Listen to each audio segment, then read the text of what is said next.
This is a GM EV1 and it is possibly the most important car of the last 100 years. The GM EV1 was produced in the late 90s by GM as their first electric car for mass production. These were only offered by GM as a lease and not for purchase, meaning that no individual ever got a title to one of these. After a few years of being released to the general public, GM eventually recalled every single unit and made sure to take every single one back. There were even cases of some being confiscated while they were in service, despite being against the owner's wishes.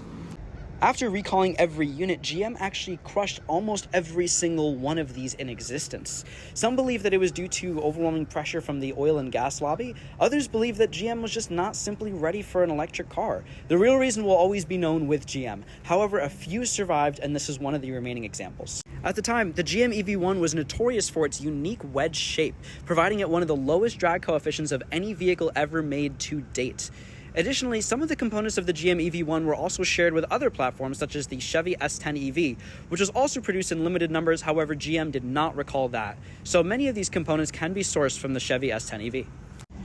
While this specific example's interior has been somewhat neglected, you can see that the technology was really ahead in advance for its time.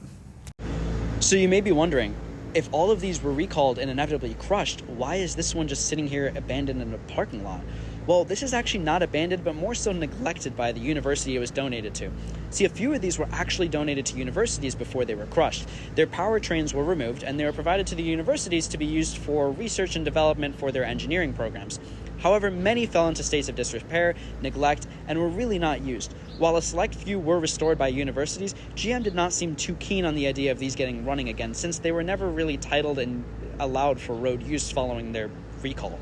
As seen in this one, the powertrain has been removed, as noticed by the elevated front suspension. So, who killed the electric car, more specifically the GM EV1? No one really knows. Was it GM? Was it the oil and gas lobbies? Was it a mixture of everything?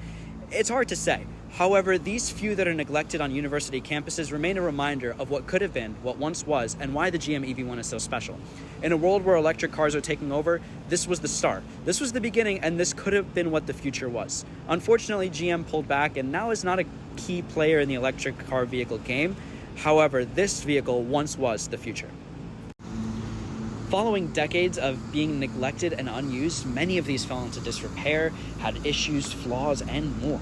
While now they're starting to be discovered, as most recently seen with the Clark Atlanta University example, and famously with the Morehouse University example, both in Atlanta, some of these are still in unfortunate states of disrepair, just like this one. There's an unknown amount of these still left in the world, and we don't know where all of them are.